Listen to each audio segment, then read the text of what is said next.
ಪಡೆವಿ ನಿನ್ನೆಂದಿಗೆ ಪರಮುಕ್ತಿ ಸುಖವನು, ಕೆಡುವ ಕಾಯದ ಮೋಹನು ಮಾಣಿ ಮನುಜ. ಮಲ ಮೂತ್ರವ ಅನವಿರ್ಧ ನೆಲೆಯೊಳು ನೆಲೆನೆಂಬೆ, ಫಲವು ಪೇದ ತಾಣವೆನಿಸುವ ಅಂಗದು ನೆಲೆಸಿ. ವಿಷಯ ಸುಖವನ್ನು ಭೋಗಿಸುವೆನೆಂದು ಸಲೆ ಮನವೆಳೆಸುವುದನ್ನು ಬಿಡೆ ಮನುಜ. ಜಡ ದೃಶ್ಯ ಮಿತಿ ಪರಿಣತಿ ಭೂತಕಾರ್ಯತೆ ಬಿಡುದು, ಕನಸು ನಿದ್ರೆ ಒಳಗಿಲ್ಲವಾಗಿ ಕೊಡನಂತೆ ಬೇರೆನಿಸುವುದು ತಾನಲ್ಲವ.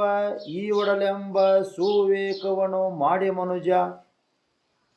ಅನಿಮಿತ್ಯ ವೈರಿಗಳಿನೆಪ ಕಾಮಾದಿಗಳಿಗೆ ತನು ಅನೇಕ ಉಣಿತೆ ಬಹುಭೋಗಗಳಲ್ಲಿ. ನಿನಗೊಂದು ದೇವದನು ಕೊಟ್ಟು ತಪವಂತು ಘನ ಶಂಭುಲಿಂಗ ವಾಗಿರಲೊಲ್ಲೆ ಮನುಜ. ಪಡೆವೆ ನೀನೆಂದಿಗೆ ಪರಮುಕ್ತಿ ಸುಖವನು, ಕೆಡುವ ಕಾಯದ ಮೋಹನು ಮಾಣಿ ಮನುಜ.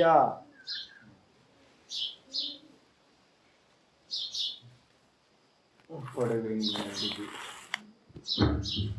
ಪರಮುಕ್ತಿ ಸುಖವನು,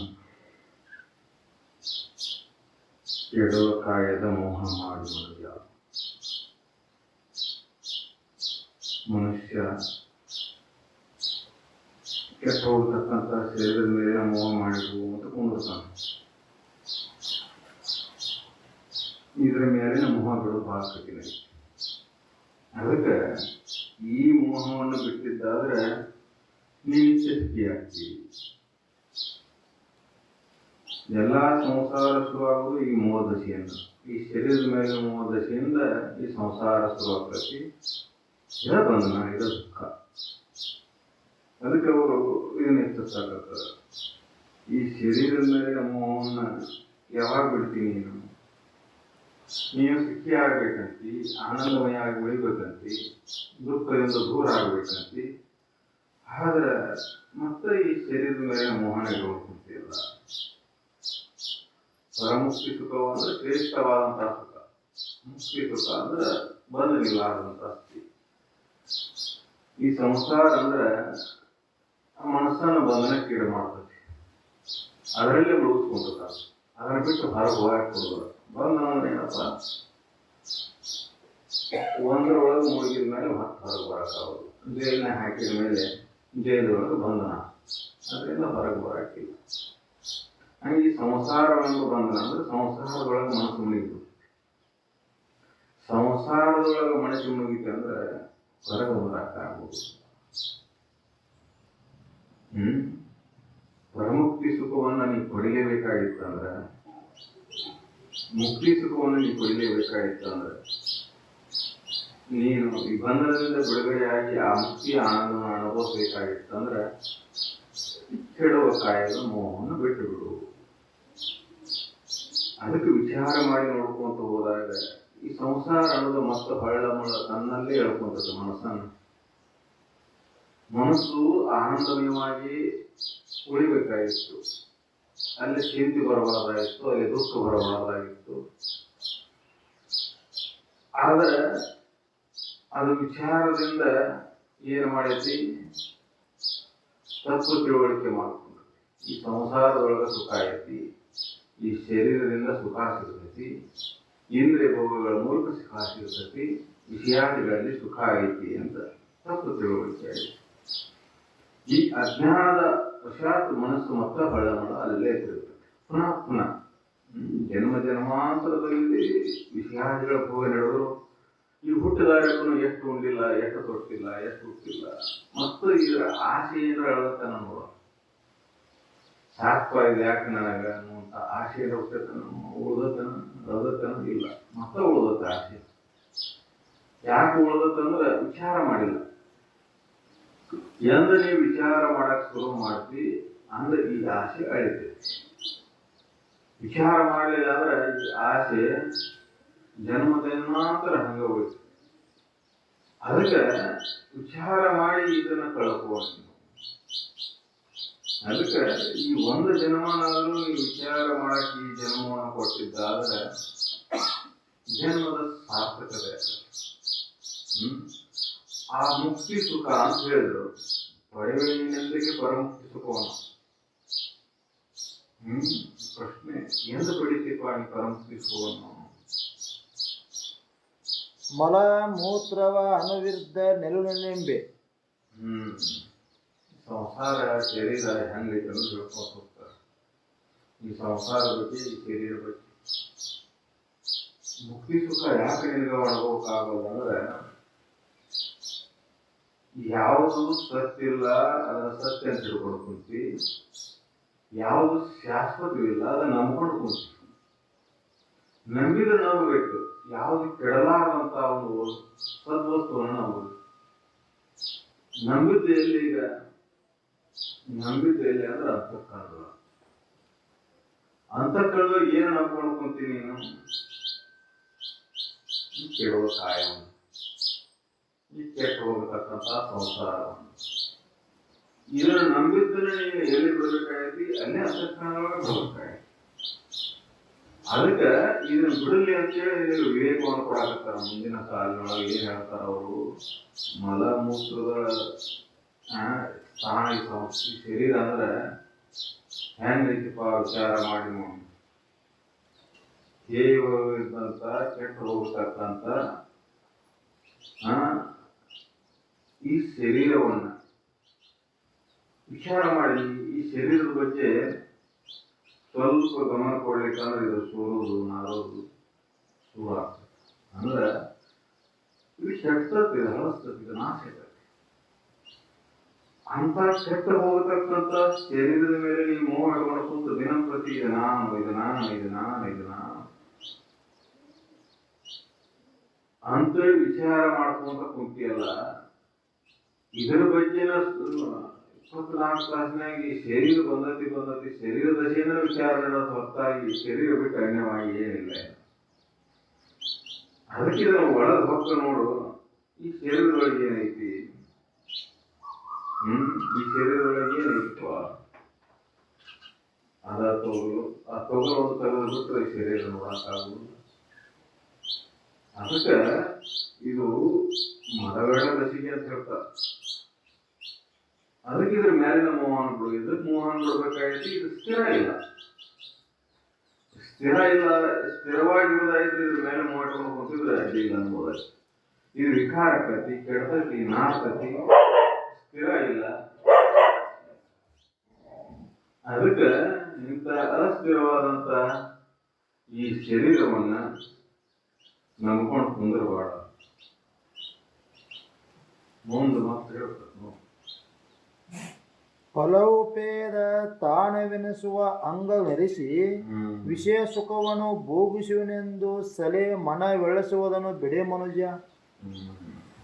ಶರೀರದ ಮೇಲೆ ಮೋಹ ಎದಕ್ಕೆ ಇಟ್ಕೊಳ್ಳೋಕೆ ಅಂದ್ರೆ, ಪಂಚೇಂದ್ರಿಯಗಳ ಮೂಲಕ ಸುಖವನ್ನು ಹೊಂದಬೇಕು.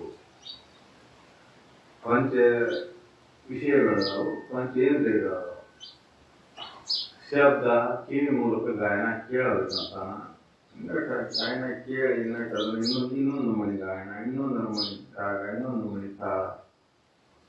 ಹಂಗಾಗಿದ್ರೆ ಚಂದ ಆಗ್ತಿತ್ತು, ಹಿಂಗಾಗಿದ್ರೆ ಚಂದ ಆಗ್ತಿತ್ತು. ಎಷ್ಟು ಇಂಪು ಐತಿ, ಎಷ್ಟು ಮಾಧುರ್ಯ ಐತಿ, ಎಷ್ಟು ಆನಂದ ಐತಿ ಅಂತ ಅನ್ಕೊಂತಾನ. ಎಲ್ಲ ಇವನು ಭಾವನೆನ. ಈ ಗಾಯನ ಆದ್ರೂ ಎಷ್ಟು ತರ ಕೇಳ್ತಾನೆ. ಮತ್ತಿದು ಬೇಸರಾಗಿ ಮತ್ತೆ ನಿದ್ರೆಗೆ ಹೋಗು. ನಿದ್ದೆ ಬಿಟ್ಟು ಗಾಯನ ಕೇಳಿದ್ದಾದ್ರೆ ಹೌದು ಅದರೊಳಗೆ ಸುಖ ಐತಿ ಅನ್ಬೋದಾಯ್ತು. ಇವೆಲ್ಲ ಗಾಯನ ಒಂದು ವಿಷಯ ಆಗ್ತಿದೆ. ಕಿವಿಗೆ ಗಾಯನ ಆದ್ರೆ ಕಣ್ಣಿಗೆ ನೋಟ, ನಾಲಿಗೆ ರುಚಿ, ಇವೆಲ್ಲ ಬೇಸರ ಹಾಕೊಂಡ್ರಪ್ಪ. ಈ 5 ಇಂದ್ರಿಯಗಳ ಮೂಲಕ ಭೌತಿಕ ನಿಂತಾಗ ಮನುಷ್ಯ ಸುಖವನ್ನು ಹೊಂದಬೇಕನ್ನೋದು ಒಂದೇ ಇಚ್ಛಾ. ಜಗದ ಮೇಲಿನ ಮೋಹ ಅಥವಾ ಪ್ರಪಂಚದ ಮೇಲಿನ ಮೋಹ, ಈ ಶರೀರದ ಮೇಲಿನ ಮೋಹ ಎದುರ ದಶೆಯಿಂದ ಸುಖಿ ಆಗಬೇಕಂತ. ಅದಕ್ಕೆ ಶುರುವಾತಿ ಪದ್ಯದೊಳಗ ಪರಮುಕ್ತಿ ಸುಖದ ಮುಂದೆ ಸುಖ ಯಾವುದೂ ಇಲ್ಲ. ಅಂತ ಪರಮುಕ್ತಿ ಸುಖವನ್ನು ನೀ ಪಡಿಲೇಬೇಕಾಗಿತ್ತಂದ್ರೆ ಇವನ್ನೆಲ್ಲ ತ್ಯಾಗ ಮಾಡಬೇಕು. ನೀ ಸುಖಿನ ಆಗಬೇಕಾಗಿತ್ತು, ನೀನು ಆನಂದಮಯವಾಗಿ ಉಳಿಬೇಕಾಗಿತ್ತು ಅಂದ್ರೆ ಶರೀರದ ಮೇಲೆ ಮೋಹ ಬಿಡು. ಆಮೇಲೆ ವಿಷಯಾದಿಗಳ ಭೋಗದ ಮೇಲಿನ ಮೋಹ, ವಿಷಯಾದಿಗಳ ಮೇಲೆ ಭೋಗದ ಮೇಲಿನ ಮೋಹ ಮನುಷ್ಯನನ್ನ ದುಃಖಿಯನ್ನಾಗಿ ಮಾಡ್ತದೆ. ಭೋಗ ದುಃಖಕ್ಕೆ ಕಾರಣ, ಅದಕ್ಕೆ ಆಸೆ ದುಃಖಕ್ಕೆ ಕಾರಣ ಅಂತ ಹೇಳ್ತದೆ.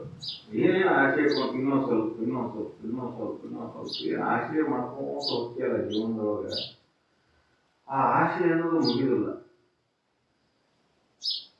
ಅಷ್ಟೊತ್ತಿಗೆ ಅನ್ನೋದು ಈ ಶರೀರ ಕ್ಷೀಣ ಆಗಿರ್ತೈತಿ, ಧನವಾಗಿರ್ತೈತಿ, ಬಲಗತಿ ಆಗಿರ್ತೈತಿ, ಸಂಸಾರ ಹೇಗೆ ಅನಿಸೋದಿಲ್ಲ.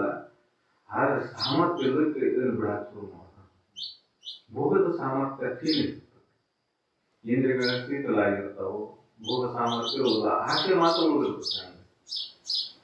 ಆ ಆಸೆ ಹಂಗೆ ಜನ್ಮಾಂತರಕ್ಕೆ ಕಾರಣ ಹಾಕೋತ ಮತ್ತೆ ದುಃಖಿ ಹಾಕೋತ ಹೋಗ್ತಾನೆ. ಅದಕ್ಕೆ ಇದನ್ನು ಮೊದಲು ಬಿಡಬೇಕು ನೋಡ್ರಿ. ಅದನ್ನ ದೇಹದ ಮೇಲೆ ಮೋಹ, ವಿಷಯ ಭೋಗದ ಮೇಲೆ ನಮ್ಮ ಆಸೆ ಇವನು ಬಿಟ್ಟಿದ್ದಾದ್ರೆ ನಿತ್ಯ ಸುಖಿ ಸಾಧ್ಯ. ಇದ ಬಂದ್ರೆ ಮರ್ಮ ಇರಲ್ಲ. ಅಧ್ಯಾತ್ಮ ಮರ್ಮ ಏನಂದ್ರಪ್ಪ ಅಂದ್ರೆ, ಹೊರಗಡೆ ಹುಡುಕುವಂತ ಜೀವನದೊಳಗೆ ಏನು ಹುಡುಕಾಕತ್ತಾನಲ್ಲ ಮನುಷ್ಯ, ಇನ್ನೊಂದು ಸ್ವಲ್ಪ ಆದಾಗಿದ್ರೆ ಚಲೋ ಇತ್ತು, ಇಲ್ಲ ಇದ್ರೆ ಚಲೋ ಇತ್ತು ಅನ್ನುವಂತ ಆಸೆ ಬಯಕೆಗಳನ್ನ ಇಟ್ಕೊಂಡು ಇದರೊಳಗೆ ಏನು ಪ್ರಯತ್ನ ನಡೆಸ್ಯಾನಲ್ಲ, ಎಷ್ಟಾದ್ರೂ ಮುಗಿಯಲಾರದು. ಶರೀರ ಸೇರ್ಸಾದ ಕಷ್ಟ ಮಾಡಿದ್ರೆ ಮೂರು ಹೊಟ್ಟಿತ್ತು, ಮನುಷ್ಯ ಅದನ್ನು ಮಾಡಲಿಲ್ಲ. ಮತ್ತೊಂದಿಷ್ಟು ಇನ್ನೊಂದಿಷ್ಟು, ಯಾಕಂದ್ರೆ ಇದ್ರೊಳಗೆ ಸುಖದ ಬಯಕೆ ಇಟ್ಕೊಂಡ ಕುಂತಾನ. ಅದು ಒಂದು ಭೋಗದೊಳಗೆ ಸುಖ ಸಿಗಲಿಲ್ಲ ಅಂದ್ರೆ ಮತ್ತೊಂದು ವಿಷಯಕ್ಕೆ ಹೋಗ್ತಾನ, ಮತ್ತೊಂದು ವಿಷಯ ಮತ್ತೊಂದು ವಿಷಯ, ವಿಷಯಾಂತರ ಮಾಡಿ ಸುಖವನ್ನು ಅನುಭವಿಸ್ಬೇಕಂತ. ಶಬ್ದ ಕೇಳೋದು ಬೇಸರ ಆಗ್ತದೆ, ನೋಡ್ಬೇಕಂತಾನ, ನೋಡೋದು ಬೇಸರ ಉಣ್ಬೇಕಂತಾನ, ನೋಡ್ಬೇಕಂತಾನ. ಈ ವಿಷಯಗಳ ಭೋಗಗಳ ಆಸೆ ಎಳೆದಿಲ್ಲ, ಸುಖ ಅಂತಿ ಸಿಕ್ಕೇ ಇಲ್ಲ. ಆದ್ರೆ ಪರಮುಕ್ತಿ ಸುಖವನ್ನ ನೀವು ಹೊಡಿಬೇಕಾಗಿತ್ತಂದ್ರೆ, ಅದನ್ನ ಹೊಂದಬೇಕಾಗಿತ್ತಂದ್ರೆ ಇದನ್ನು ಬಿಡಲೇಬೇಕು ಅಂತ ಹೇಳ್ತಾರೆ. ಅದಕ್ಕೆ ಅವ್ರು ಹೇಳ್ತಾರ ಈ ಪದ್ಯದೊಳಗೆ, ಮೊದಲು ಪರಮುಕ್ತಿ ಸುಖವನ್ನ ಪಡಿಬೇಕು ಅನ್ನೋ ಇಚ್ಛಾನೆ ಯಾಕಾಗೋಲ್ಲ ಮನುಷ್ಯ ಅಂತ ಪ್ರಶ್ನೆ ಮಾಡ್ಕೊಂತ ಈ ದೇಹದ ಮೇಲಿನ ಮೋಹ, ಈ ಸಂಸಾರದ ಮೇಲಿನ ಮೋಹ, ವಿಷಯದ ಮೇಲಿನ ಆಸೆ ಇವನ್ನೆಲ್ಲ ಬಿಡಬೇಕು ಅಂತ ಹೇಳ್ತಾರೆ. ಕಡೆದು ಹೇಳ್ತಾರ, ಈ ಜನ್ಮದೊಳಗೆ ನೀನು ಪಡೆಯಬೇಕಾಯ್ತಂದ್ರೆ ಈ ಶರೀರ ಎಷ್ಟೋ ಶರೀರಗಳನ್ನ ಕೊಡುವಂತ ಬಂದಿ. ಜಗತ್ತಿನ ನೀನು ಉದಯಾದಾಗಿಂದ ಶರೀರ ಎತ್ತಿ ಎತ್ತಿ ಎತ್ತಿ ಎತ್ತಿ ಹಂಗ ಶರೀರವನ್ನು ಕಳ್ಕೊಂತ ಬಂದಿ. ಅದಕ್ಕೆ ಅವ್ರು ಹೇಳ್ತಾರ, ನೋಡು ಇದು ಮೊದಲೇ ನೋಡು, ಈ ಸಂಸಾರವನ್ನ ನೋಡು, ಈ ಶರೀರವನ್ನ ನೋಡು, ವಿಷಯಾದಿಗಳ ಭೋಗದ ಆಸೆಯನ್ನ ನೋಡು, ಕಟ್ಟ ಕಡೆಗೆ ಈ ಶರೀರವನ್ನ ಎದಕ್ಕಾಗಿ ಉಪಯೋಗ ಮಾಡ್ಕೊಂಡ್ರೆ ಯೋಗ್ಯ ಅಂತ ಹೇಳ್ತಾರೆ. ಜಡ ದೃಶ್ಯ ಮಿತಿ ವರ್ಣತೆ ಭೂತಕಾರತೆ ಬಿಡುದು. ಶರೀರ ಹೆಂಗೈತಿ ಹೋಗ್ತಾರ, ಶರೀರ ಹೆಂಗೈತಿ, ಇದಕ್ಕೆ ಆಯುಷ್ಯ ಐತಿ, ಇದು ಜಡ ಐತಿ, ಇದು ತೋರ್ತತಿ ಅಡಸ್ತತಿ. ಆದ್ರೆ ನಿನ್ನೆ ನಿಜಧಾಮ ಹಂಗಿಲ್ಲ. ಯಾವುದು ತೋರೈತಿ ಅದು ಅಡಗ್ತೈತಿ, ಯಾವ್ದು ಕಾಣ್ದೈತಿ ಅದು ಮಾಯಾಕ. ಶರೀರ ಈಗ ತೋರೈತಿ, ಆಯುಷ್ಯ ಮುಗಿದೈತಿ, ಮಾಯಾಕ ಹೋಗ್ತೈತಿ ಮಾತ್ರ. ಅದಕ್ಕೆ ಈ ತೋರ ಅಡಗತಕ್ಕಂತ ಒಂದು ಅವಸ್ಥೆಯೊಳಗಿದ್ದು ಮತ್ತೊಂದು ಅವಸ್ಥೆಯೊಳಗಿಲ್ಲಂತ ಈ ಶರೀರವನ್ನು ನಮ್ಗೆ ಬೇಡ. ಈ ಶರೀರ ಈಗ ತೋರೈತಿ, ಮುಂದೆ ಅಡಗ್ತೈತಿ, ಈಗ ಸುಖ ಕೊಟ್ಟ ಅನಿಸ್ತೈತಿ, ಮುಂದೆ ಈ ಶರೀರ ಬೇಸರ್ತೈತಿ. ಅದಕ್ಕೆ ಈ ಶರೀರ ಬೇಡಪ್ಪ, ಇದ್ರ ಮೇಲೆ ಮೂವತ್ತರಲ್ಲ ಅಂತ ಹೇಳ್ತಾರೆ. ಕನಸು ನಿದ್ರೊಳಗಿಲ್ಲವಾಗಿ ಕೊಡನಂತೆ ಬೇರೆನಿಸುವುದು ತಾನಲ್ಲವ ಈ ಒಡವೆಂಬ ಸುವಿವೇಕನು ಮಾಡಿ ಮನುಜ. ಈ ಶರೀರ ನಾನಲ್ಲ ಅನ್ನೋದು ತಿಳಿದು ಬರಾಕತ್ತೆ, ಎಲ್ಲ ತಿಳಿತೈತಿ. ಈ ಶರೀರನ ತಿಳ್ಕೊಂಡು ಕೂತ್ಕೊಂಡು ಎಲ್ಲ ವ್ಯವಹಾರಗಳು, ಈ ಶರೀರ ನಾನಲ್ಲ ಅಂತ ತಿಳಿದು ಬಹಳ ಕಠಿಣ ಆಗೈತಿ. ಈ ಶರೀರ ಮೇಲೆ ಮೋಹ ಬಿಡ್ಬೇಕಂದ್ರೆ ಇದು ನಾನಲ್ಲ ಅಂತ ಗಟ್ಟಿ ಮಾಡ್ಕೊಡು. ಇದ್ರ ಮೇಲೆ ಮೋಹ ಇರ್ತಕ್ಕಂದ್ರೆ ಇದ ನಾನು ಅಂತ ಏನು ತರ್ಕೊಂತ ಬಂದೇವಲ್ಲ, ಅದ್ರ ದೃಷ್ಟಿಯಿಂದ ಇದರ ಮೇಲೆ ಮೋಹ ಹುಟ್ಟುತ್ತೆ. ಇದರ ಮೇಲೆ ಮೋಹ ಕಳ್ಕೊತಾರೆ, ಇದು ನಾನಲ್ಲ. ಅದಕ್ಕೆ 3 ಅವಸ್ಥೆಗಳ ಪರಿಶೀಲನೆ. ಜಾಗ, ಸ್ವಪ್ನ, ಸುಷುಪ್ತಿ 3 ಅವಸ್ಥೆಗಳ ಪರಿಶೀಲನೆ ಮಾಡಿದಾಗ ಒಂದೊಳಗೆ ಮತ್ತೊಂದಿಲ್ಲ. ಈ ಶರೀರ ಯಾವ ಅವಸ್ಥೆ ಒಳಗೆ ಎಷ್ಟು ಸಮಯ ತೋರಿಸ್ತೀನಿ ನೀವು ವಿಚಾರ ಮಾಡಿ. ಈ ಶರೀರ ಆಗಲಿ, ಈ ಸಂಸಾರ ಆಗಲಿ ಎಷ್ಟೊತ್ತಿಂದಿದು.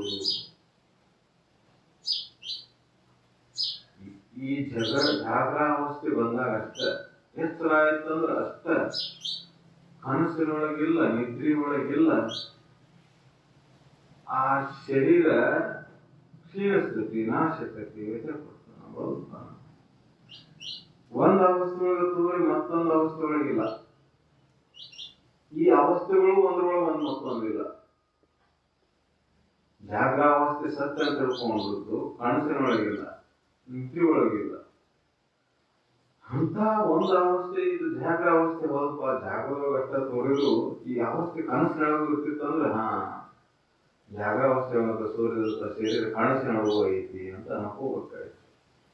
ಜಾಗ್ರಾವಸ್ಥೆ ನಿದ್ರಿ ಒಳಗೂ ಇರ್ತಿತ್ತಂದ್ರೆ ಸ್ವಲ್ಪ ಮೂಲ ಅವಸ್ಥೆ ಒಳಗೆ ಜಾಗ್ರಾವಸ್ಥೆ ಐತಿ, ಅದರೊಳಗೆ ಶರೀರನೂ ಐತಿ ಅಂತ ತಿಳ್ಕೋಬೇಕಾಯ್ತು. ಅವಸ್ಥೆಗಳು ಜಾಗ್ರಾವಸ್ಥೆ ಅತ್ಯಂತ ಕನಿಷ್ಠ ಮಟ್ಟದೈತಿ.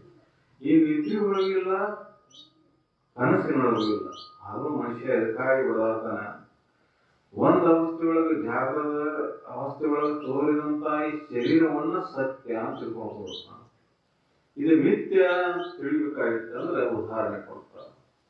ಇಲ್ಲಿ ತೋರ್ತಲ್ಲ, ತೋರಿದ್ದೆಲ್ಲ ಮಿಥ್ಯನ ಐತಿ. ಯಾವುದು ಆಧಾರ ವಸ್ತು ಅದೊಂದ ಸತ್ಯ, ಅದರ ಮೇಲೆ ತೋರಿದಂಥವೆಲ್ಲ ಮಿಥ್ಯ. ಮಣ್ಣಿನಿಂದ ತೋರಿದಂತ ಮಡಿಕೆ ಮಿಥ್ಯ, ಗಡಿಗೆ ಮಿಥ್ಯ, ಹುಡುಕಿ, ಹರಿವಿ ಅನೇಕ ಪ್ರಕಾರಗಳ ಮಣ್ಣಿನಿಂದ ಮಾಡಿದ ಸಾಮಾನು. ಬಂಗಾರದ ಆಧಾರ ಮೇಲೆ ತೋರಿದಂತ ಎಲ್ಲ ದಾಗಿನಗಳು ಮಿಥ್ಯನ. ಆಕಾರ ಅಷ್ಟ ತೋರ್ಯಾವ. ಬಳಿ, ಪಾಟ್ಲಿ ಏನೇನು ಹೆಸರಿಟ್ಟು ಕರೀತಾನ ಅವೆಲ್ಲ ತೋರ್ಯಾವು, ಮತ್ತೆ ಅಡಗ್ತಾವ. ಬಂಗಾರ ಏನಾಗಿಲ್ಲ, ಮತ್ತೆ ಬಂಗಾರ ಯಥಾ ಪ್ರಕಾರ ಐತಿ. ದಾಗಿನಗಳು ಬದಲೇ ಆದವು. ಹಳೆದಾತಿ ಮತ್ತು ಮುಗಿಸಿದ ಮತ್ತು ಹೊಸದಾಯ್ತು. ಆದ್ರೆ ಮೂಲ ವಸ್ತು ಸದ್ವಸ್ತು ಹಂಗೆ. ಹೆಂಗ ಬಂಗಾರ ಎಲ್ಲದರೊಳಗೂ ದಾಗಿನ ಎಲ್ಲ ಬದಲಿ ಆದ್ರೂ ಬಂಗಾರ ಅದ ಐತಿಲ್ಲ. ಹೆಂಗ ಮಣ್ಣು ಬದಲಾಗಿ ಮಡಿಕೆ ಐತಿ, ಕೂಡಿಗೆ ಆಯ್ತು, ಹರಿವೆ ಆಯ್ತು, ಮತ್ತೇನಾಯ್ತು, ಕಡಿಗೆ ಮಣ್ಣ ಆಯ್ತು. ಬಂಗಾರ ಹೋಗಿ ದಾಗಿನ ಆಯ್ತು, ಮತ್ತು ಕರಿಗೆ ಮತ್ತು ಬಂಗಾರನ ಆಯ್ತು. ಹಂಗ ಈ ಎಲ್ಲಾ ನೋಡ್ತಕ್ಕಂತ ಈ ಜಗತ್ತಿನೊಳಗ ನೀನು ಏನ್ ಹಿಡ್ಕೊಂಡು ಕುಂತಿಯಲ್ಲ, ತೋರತಕ್ಕಂಥದ್ದೆಲ್ಲ ಮಿಥ್ಯೆ ಐತಿ. ಸದ್ವಸ್ತು ಮಾತ್ರ ಒಂದ ಸತ್ಯ. ಆದ್ರೆ ಯಾವತ್ತೂ ಬದಲಾವಣೆ ಆಗಿಲ್ಲ. ನಿನಗೆ ಅನ್ಸೈತಿ ಬದಲಾವಣೆ ಆಗೈತಂತೆ, ನೀನು ತೋರುದು ನೋಡಕತ್ತಿ, ಅದಕ್ಕೆ ಬದಲಾವಣೆ ಆಗೈತಂತಿ. ಇದು ಹೆಸರಿಟ್ಟು ಕರಿತೀವಿ, ಮಡಿಕೆ ಆಯ್ತು, ಇದು ಕುಡಿಕೆ ಆಯ್ತು, ಇದು ಹರಿವೆ ಆಯ್ತು. ನಿಜವಾಗಿ ನೋಡಿದ್ರೆ ಮಣ್ಣ ಐತಿ. ಮಣ್ಣು ಬಿಟ್ಟು ಮತ್ತೇನೂ ಆಗಿಲ್ಲ. ಅದು ನಿನಗೆ ತೋರುತ್ತೆ. ಆ ಮಣ್ಣಿನಿಂದ ತೋರಿದ ಮಣ್ಣನ್ನ ಬಿಟ್ಟು ತೋರಿಕೆಯನ್ನು ನೋಡಕತ್ತಿ, ಅದಕ್ಕೆ ತೋರಿಕೆ ಕಾಣಕತ್ತಿ. ಜಗತ್ತು ಹಂಗೈತಿ. ಇದಕ್ಕೆ ಆಧಾರವಾಗಿರ್ತಕ್ಕಂಥ ಸದ್ವಸ್ತು, ಚೇತನ ವಸ್ತು ಒಂದೈತಿ. ಅದಕ್ಕೆ ಈ ಶರೀರಕ್ಕೆ ಆಧಾರವಾಗಿರ್ತಕ್ಕಂಥ ಸದ್ವಸ್ತು ಒಂದೈತಿ. ಆ ಆಧಾರದ ಮೇಲೆ ಇಲ್ಲ ಇಷ್ಟೆಲ್ಲ ಆಟ ಆಡಿಸತಿ. ಆ ಆಧಾರ ಇರ್ಲಿಕ್ಕಂದ್ರೆ ಈ ಶರೀರ ಇರ್ತೈತಿ. ಆಧಾರವನ್ನು ತೆಗೆದು ಜೀವಾತ್ಮ ತೆಗೆದು ಹಾಕಿಬಿಡೋದು. ಶರೀರ ಏನಾಗಿರ್ತೈತಿ? ಶರೀರ ಏನಾಗೈತಿ? ಶರೀರ 1 ದಿನ, 2 ದಿನ, 3 ದಿನ ನಾರಕ್ ಶುರು ಆಗ್ತದೆ. ಎಷ್ಟು ಎಂತೆಂತ ಔಷಧದೊಳಗೆ ಇಟ್ಟು ಸದಕ್ಕೆ ಈ ಶರೀರ ನಾಶ ಆಗಿರ್ತೈತಿ.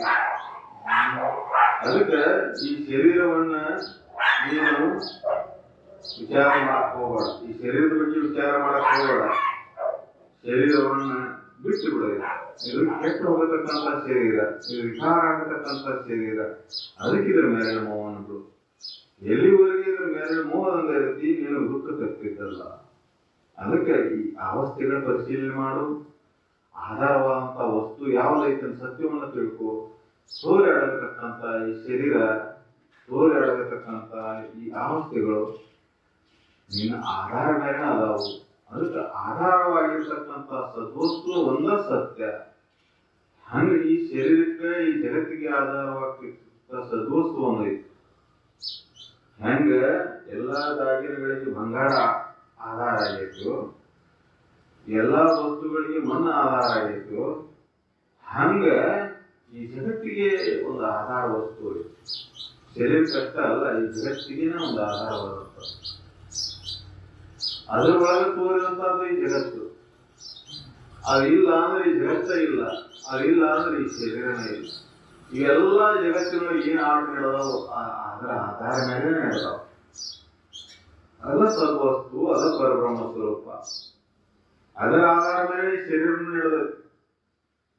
ನೀನ್ ಏನ್ ಮಾಡಿದಿ? ಅದ ಯಾವುದರ ಆಧಾರ ಮೇಲೆ ಈ ಶರೀರ ನಡೆದೈತೋ ಅದನ್ನ ಮರ್ತಿ ನೀನು, ಬಂಗಾರ ಮರ್ತಿ ನೀನು. ಅದಕ್ಕೆ ಅದು ಇದು ಅಂತ ಹೆಸರಿಟ್ಟಾಗ್ತದೆ. ಆ ಮೂಲ ವಸ್ತು ಏನಾಗಿಲ್ಲ. ಎಲ್ಲಾ ಕಾಲದೊಳಗೂ ಎಲ್ಲಾ ಸಮಯದೊಳಗೂ ಅದು ಐತೆ. ಆಧಾರವಾಗಿರತಕ್ಕಂಥ ವಸ್ತು ಯಾವಾಗ ಹಂಗೈತಿ. ಆಕಾರ ರೂಪಗಳು ಬದಲೇ ಆಗಿದ್ದು, ತೋರಿದು ಮತ್ತ ಅಡಗಿದು. ತೋರಿ ಅಡಗತಕ್ಕಂಥ ಈ ಶರೀರನೂ ಅಷ್ಟ ಐತಿ, ತೋರಿ ಅಡಗತಕ್ಕಂಥ ಈ ಜಗತ್ತೂ ಅಷ್ಟ ಐತಿ. ಜಗತ್ತಿಗೆ ಎಚ್ಚರ ಆದ್ಮೇಲೆ ತೋರಿ ಐತಿ, ನಿದ್ದೆ ಹತ್ತಿದೆ ಅಂದ್ರೆ ಈ ಜಗತ್ತು ಅಡಗತಿ. ಈ ಜಗತ್ತನ್ನ ಇಲ್ಲ ಅಡಗಿ ಬಿಡ್ತೇವೆ. ಹಂಗ ತೋರಿ ಅಡಗತಕ್ಕಂಥ ವಸ್ತುಗಳು ಯಾವೂ ಶಾಶ್ವತ ಅಲ್ಲ. ಹಂಗ ಈ ತೋರಿ ಅಡಗತಕ್ಕಂಥ ಈ ಶರೀರನೂ ಶಾಶ್ವತ ಅಲ್ಲ. ಅಶಾಶ್ವತವಾದಂತ ಈ ಶರೀರವನ್ನು ನಂಬ್ಕೊಂಡು ಕುಂತು ಶಾಶ್ವತವಾಗಿರತಕ್ಕಂಥ ಸದ್ವಸ್ತುವನ್ನ ಮರೆತು ಬಿಟ್ಟು ಈ ಅಸತ್ಯವಾದಂತ ನಿತ್ಯ ವಸ್ತುವನ್ನು ನಂಬ್ಕೊಂಡು ಕುಂತೀವಿ. ಅದಕ್ಕೆ ದುಃಖ ಆಗತೈತಿ. ಯಾಕಂದ್ರೆ ತೋರಿದಂತ ವಸ್ತು ಅಡಿಗೆ ಬಿಡ್ತೈತಿ. ಅದ್ರ ಮೇಲೆ ನೀವು ಮೋಹ ಹಾಕೊಂಡು ಕುಂತಿ ಅಂದ್ರೆ ದುಃಖ ಆಗ್ತೈತಿ. ಆ ಮೂಲ ವಸ್ತುವನ್ನು ನೋಡಿದ್ರೆ ಅಂದ್ರೆ ಆನಂದ ಆಡುವುದಿಲ್ಲ.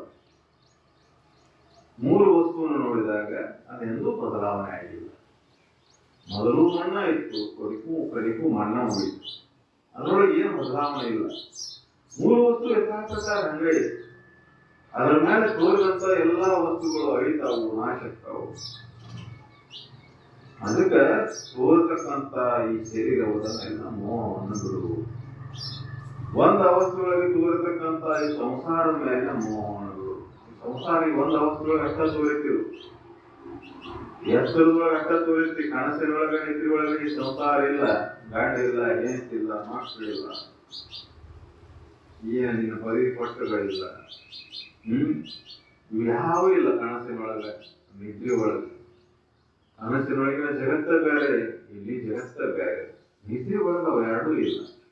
ಅದಕ್ಕೆ ಇವು ಎರಡು ಒಮ್ಮೆ ತೋರಿ ಒಮ್ಮೆ ಮಾಡತಕ್ಕಂಥ ಇಲ್ಲದಂಗ ಆಗತಕ್ಕಂಥ ಈ ಜಗತ್ತಾಗಲಿ ಈ ಶರೀರ ಆಗಲಿ ಇವು ಸತ್ಯಿಲ್ಲ, ಅಸತ್ಯದಾವು ಅಂತ ತಿಳಿದವು. ಎಲ್ಲಿವರೆಗೆ ಇದರ ಮೇಲೆ ನಂಬಿಕೆ ಇಟ್ಟು ಇದನ್ನ ಈ ಪ್ರಕಾರವಾಗಿ ಜಗತ್ತನ್ನ ಈ ಶರೀರವನ್ನ ನೋಡುವಂತ ಪ್ರಯತ್ನವನ್ನು ನೀನು ಮಾಡುವುದಿಲ್ಲ, ಅಲ್ಲಿವರೆಗೆ ನಿನಗೆ ಸುಖ ಆಗುವುದಿಲ್ಲ. ಕಡೆ ಪದ್ಯದ ಕಡೆಯ ಅದನ್ನ ಹೇಳ್ತಾರೆ. ಅನಿಮಿತ್ಯ ವೈರಣಿಪ ಕಾಮಾದಿಗಳಿಗೆ ತನವಣೇಕ ಉಣಿತ್ಯ ಭೋಗಗಳಲ್ಲಿ ನಿನಗೊಂದು ದೇವದನ್ನು ಕೊಟ್ಟು ತಪವಾಂತು ಗಣ ಶಂಭುಲಿಂಗ ವಾಗಿಲೊಲ್ಲೆ ಮನುಜ. ಅನಿಮಿತ್ಯ ವೈರಿಗಳೆಂಬ ಕಾಮ, ಕ್ರೋಧ, ಲೋಭ, ಮೋಹ, ಮದ ಮತ್ಸರಾದಿಗಳು ಇವೆಲ್ಲ ಎದುರ ದಶೆಯಿಂದ ಹುಟ್ಟ್ಯಾವು. ಎದುರ ದಶೆಯಿಂದ ಈ ಸಂಸಾರದ ಮೇಲೆ, ಈ ಶರೀರದ ಮೇಲೆ ಅತಿಯಾದ ಮೋಹದಿಂದ ಇದು ನಾನು ನಂದು ಅಂತ ಹೇಳಿ ಹಿಡ್ಕೊಂಡು ಕುಂತಾನಲ್ಲ, ಇದರ ಮೇಲೆ ಅತಿಯಾದ ಮೋಹದಿಂದ ಮನುಷ್ಯ ಏನು ಮಾಡ್ತಾನ? ಕಾಮ, ಕ್ರೋಧ, ಲೋಭ, ಮೋಹ, ಮದ ಮತ್ಸರಾದಿಗಳೆಂಬ ವೈರಿಗಳಿಗೆ ಬಲಿಯಾಗ್ತಾನೆ. ನೋಡ್ರಿ, ಶರೀರ ಮೇಲೆ ಆಗಲಿ ಈ ಸಂಸಾರದ ಮೇಲೆ ಮೋಹ ಆಳ್ತಿರ್ತಾರೆ. ಕಾಮ ಕ್ರೋಧಾದಿಗಳ ಒಳಗೆ ಬರಕ್ಕೆ ಅವಕಾಶನೇ ಇರೋದಿಲ್ಲ. ಈ ಶರೀರ ಮೇಲೆ, ಈ ಸಂಸಾರದ ಮೇಲೆ ಮೋಹದಿಂದ ಏನ್ ಮಾಡ್ತತಿ? ಇದು ನಾನು ನಂದು ಅಂತೇಳಿ ಬಡದಾಡಕರ್ತದೆ. ಇದು ಮೋಹ ಇರಲಿಲ್ಲ ಅಂದ್ರೆ ನಾನು ನಂದು ಭಾವ ಇಲ್ಲ. ಆ ಭಾವ ಇರಲಿಲ್ಲ ಅಂದ್ರೆ ಕಾಮಕ್ರೋಧಾದಿಗಳಿಗೆ ಅವಕಾಶನೇ ಇಲ್ಲ. ಕಾಮಕ್ರೋಧಾದಿಗಳಿಗೆ ಅದು ಬಂದು ಸೇರ್ಕೊಳಕ ಮೂಲ ಕಾರಣ ಏನಪ್ಪಾ ಅಂದ್ರೆ ಇದು ನಾನು ನಂದು ಅಂತ ಇದ್ರ ಮೇಲೆ ಹಿಡಿದಂತ ಮೋಹ. ಈ ಮೋಹ ಅಳಿದಿದ್ದಾದ್ರೆ ಯಾವುದೂ ಇದ್ರೊಳಗೆ ನಂದು ಅನ್ನೋದೇನಿಲ್ಲಪ್ಪ. ನಾನಂತ ಹಿಡ್ಕೊಂಡು ಕೂತಿದ್ದು ಸತ್ಯ ಅಲ್ಲ, ಅಸತ್ಯ ಐತಿ ಅಂತ ತಿಳಿದ ಮೇಲೆ ಇದಕ್ಕಾಗಿ ಬಡದಾಡಕ್ ಹೋಗೋದು. ಅವನಲ್ಲಿ ಇದ್ರ ಮೇಲೆ ಕಾಮ ಇಲ್ಲ ಅಂದ್ರೆ ಕ್ರೋಧ ಹುಟ್ಟುವುದೇ ಇಲ್ಲ. ಈ ಸತ್ಯವನ್ನು ತಿಳಿದ ಮೇಲೆ ಮೋಹ ಒಳಗೆ ಬರುವುದಿಲ್ಲ. ಈ ಸತ್ಯವನ್ನು ತಿಳಿದ್ರೆ ಮೋಹ ಅಂತ ಒಳಗೆ ಬರುವುದಿಲ್ಲ. ಮೋಹ ಬರಲಿಲ್ಲ ಅಂದ್ರೆ ಮದ ಇಲ್ಲ, ಮತ್ಸರ ಅನ್ನೋದು ದೂರ ಉಳಿ. ಅದಕ್ಕೆ ಈ ಅನಿಮಿತ್ಯ ವೈರಿಗಳು ಎದುರಿನ ದಶೆಯಿಂದ ಬರಾಕಿರ್ತಾವು, ಈ ಅಜ್ಞಾನ ದಶೆಯಿಂದ ಬರಾಕಿರ್ತಾವು. ಇದರ ವಿಚಾರ ಮಾಡಿ ನೋಡಿ.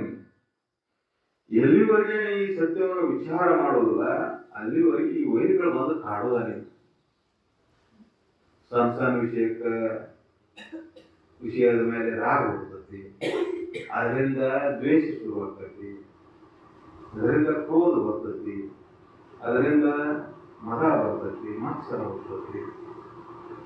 ಅದಕ್ಕೆ ಈ ದುರ್ಗುಣಗಳಿಗೆ ಮೂಲ ಕಾರಣ ಈ ಅಜ್ಞಾನ ತಿಳಿದ್ರು. ಎಲ್ಲಿವರೆಗೆ ಸಂಸಾರದ ಮೇಲಿನ ಮೋಹ, ಈ ಶರೀರದ ಮೇಲಿನ ಮೋಹ ಇರ್ತೈತಿ, ಈ ಕಾಮಕ್ರೋಧಾದಿಗಳಿರುವ. ಕಾಮಕ್ರೋಧಾದಿಗಳನ್ನ ಕಳ್ಕೊಳ್ಳೋ ಉಪಾಯ ಯಾವುದಂದ್ರೆ ಮತ್ತೊಂದೇನಿಲ್ಲ, ಈ ಸತ್ಯವನ್ನು ತಿಳಿದಾಗೆ. ಈ ಸತ್ಯವನ್ನು ತಿಳಿದಿದ್ದನ್ನು ನಂಬಿ ಇದ್ರಂಗ ಬದುಕಬೇಕು. ಎಲ್ಲಿವರೆಗೆ ನೀನು ಶರೀರ ಮೇಲಿನ ಮೋಹ ಇರ್ತೈತಿ ಅಲ್ಲಿವರೆಗೆ ಇದ್ರ ಮೇಲೆ ಅಭಿಮಾನ ಬೆಳಿತೈತಿ, ನಾನು ನಂದು. ಇದಕ್ಕಾಗಿ ಏನ್ ಮಾಡ್ತಾನ ಮನುಷ್ಯ ಬಡದಾಡ್ಕೊಂಡು ಕುಂದಿರ್ತಾನ. ಇದಕ್ಕೆ ನಾಮರೂಪಾದಿಗಳದಾವ. ಇದು ಆಕಾರ ಕಾಣ್ತೈತಿ, ಇದು ನಂದು ಅಂತಾನ. ಇದಕ್ಕೆ ಹೆಸರು ದಶೆಗಳದಾವಲ್ಲ, ಜಾತಿ, ಕುಲ, ಗೋತ್ರ, ಹೆಸರು. ಇದಕ್ಕಾಗಿ ಬಡದಾಡ್ಕೊಂತ ಕುಂದಿರ್ತಾನ. ಇವು ಯಾವ ನಿನಗೆ ಸಂಬಂಧನೇ ಇಲ್ಲ. ಆತ್ಮನಿಗೆ ಯಾವುದು ಸಂಬಂಧನೇ ಇಲ್ಲ. ಆತ್ಮನ ಆಧಾರ ಮೇಲೆ ತೋರಿದ್ರು ಸುದ್ದಕ್ಕೆ ಆತ್ಮನಿಗೆ ಇವು ಏನು ಮಾಡಿಲ್ಲ. ಆ ಪರಬ್ರಹ್ಮನ ಆಧಾರ ಮೇಲೆ ಈ ಜಗತ್ತು ನಡೆದಂತಂದ್ರು ಆ ಪರಬ್ರಹ್ಮನಿಗೆ ಈ ಜಗತ್ತಿನ ಯಾವುದೇ ಬದಲಾವಣೆಗಳು ಅವನು ಬಾಧೆ ಮಾಡಿಲ್ಲ. ಹೆಂಗ ಬಂಗಾರ ಹೋಗಿ ಅನೇಕ ಬಗೆಯ ದಾಗಿನಾಯಿ ಕಡಿಕೆ ಮತ್ತು ಮುರಿಸಿದ್ರಿ ಏನಂತೀವಿ, ಬಂಗಾರ ನಾಯ್ದಕ್ಕೆ ಏನು ಬಾಧೆ ಆಗಿಲ್ಲ. ಹಂಗ ಸದ್ವಸ್ತು ಅನ್ನುವಂಥದ್ದು ಪರಮಾತ್ಮ, ಪರಬ್ರಹ್ಮ, ಆತ್ಮ, ದೇವರು ಅಂತ ಏನ್ ಕರಿತೀವಲ್ಲ, ಅದು ಯಾವತ್ತೂ ಬದಲಾವಣೆ ಆಗುವಂಥದ್ದಲ್ಲ. ಅದರೊಳಗೆ ಏನು ದೋಷಗಳೇ ಇಲ್ಲ. ನಿರ್ಗುಣ ಅಂತ ಹೇಳ್ತಾರೆ. ಗುಣಗಳಿದ್ರೆ ದೋಷ, ಗುಣಗಳೇ ಇಲ್ಲ. ಆಕಾರ ಇಲ್ಲ, ರೂಪ ಇಲ್ಲ, ಮಣ್ಣಿಲ್ಲ ಅಂದಾಗ ದೋಷಗಳನ್ನ ಹುಡುಕ್ತೀನಿ. ಇದರೊಳಗೆ ಆಕಾರ ಕಾಣ್ತಿ ಅಂದ್ರೆ ಎತ್ತು ಐತಿ, ಉದ್ದ ಐತಿ, ದಪ್ಪ ಐತಿ, ಏನ್ ಹೇಳ್ತೇವಲ್ಲ, ಬಹಳ ದಪ್ಪ ಅಂದ್ರು, ಬಹಳ ಎತ್ತು. ಆಕಾರ ಕಂಡಾಗ ಆಗ್ತದೆ, ಆಕಾರನೇ ಇಲ್ಲ, ರೂಪನೇ ಇಲ್ಲ.